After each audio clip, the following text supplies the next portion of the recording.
naik ke pantai tau. Mula-mula tangan, lepas tu kaki kanan, tumit, tangan kiri. Dan yang paling ngeri guys, polis terjumpa 11 ketul anggota badan. Tapi anggota badan ni semua tak ada kepala. Dia ada badan dia, bahagian badan dia. Kepala tak ada, bahagian badan sahaja. Jadi pada ketika itu polis forensik pun buat cek orang kata cap jari kepada salah satu tangan tu lah. Dia terjumpa satu tangan ni, jari-jari dia masih ada.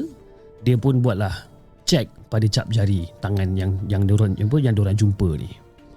Dan tangan tu milik seorang wanita tua, nama dia Cheng Li Hui. Siapa Cheng Li Hui ni? Dia adalah mak mertua kepada tokey restoran restoran Eight Immortals ni. Mak mertua dia lah. Jadi bila polis nampak dia macam, oh shit, kan, we need to go to that restaurant.